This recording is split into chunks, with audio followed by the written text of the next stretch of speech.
আসসালামু আলাইকুম। আরাফ এগ্রোর আরও একটি ভিডিওতে আপনাদেরকে স্বাগতম। আজকের ভিডিওতে যেই টাইগার মুরগির বাচ্চাগুলো দেখতে পাচ্ছেন, এগুলো বয়স আজকে 11 দিন এবং ইতিমধ্যে এগুলোকে 3টি করে ভ্যাকসিন করা হয়েছে বয়স অনুযায়ী। আর আপনাদের জ্ঞাতার্থে বলে রাখি, আরাফ এগ্রোর সমস্ত বাচ্চা মুরগি সব কিছুই বয়স অনুযায়ী ভ্যাকসিন করা থাকে। যেহেতু আমরা অনেক মুরগি পালন করি, তাই যাতে রোগ কোনোভাবেই আমাদের ফার্মে না ছড়াতে পারে সেই জিনিসটা আমরা কঠোরভাবে দেখাশোনা করি। আর আমাদের লোকেশনটা হচ্ছে গাজীপুর নওজরে। আপনারা লোকেশনে এসে দেখে শুনে এই বাচ্চাগুলো সংগ্রহ করতে পারেন।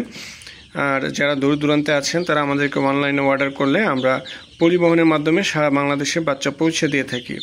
এছাড়াও আমাদের কাছে পেয়ে যাবেন টাইগার মুরগির 0 দিন বয়সের বাচ্চা থেকে শুরু করে একবারে রানিং ডিম পাড়া প্যারেন্টস মুরগি পর্যন্ত। আমাদের পেজে আরও অন্যান্য মুরগিগুলোর রিভিউ ভিডিও আছে, আপনারা চাইলে দেখতে পারেন। আর এই বাচ্চাগুলো দেখতে পাচ্ছেন সম্পূর্ণ সুস্থ সবল রয়েছে। আশা করি 2-4 দিনের মধ্যে বাচ্চাগুলো আমাদের হ্যান্ড ওভার হয়ে যাবে। এখানে 500-র মতো বাচ্চা আছে, 200 বাচ্চা অলরেডি বুক হয়ে আছে, আর 300 বাচ্চা আমরা লোকালি সেল করে দেব। তো আপনারা যারা বাচ্চাগুলো সংগ্রহ করতে চান, দেরি না করে আমাদের ফোন নম্বরে কল করেন 019312161116 এই নম্বরে, অথবা আমাদের ফেসবুক পেজ আরাফ এগ্রোতে আপনারা মেসেজ করে অর্ডার কনফার্ম করতে পারেন। ধন্যবাদ সবাইকে। আজকে ভিডিওটি এই পর্যন্ত। আসসালামু আলাইকুম।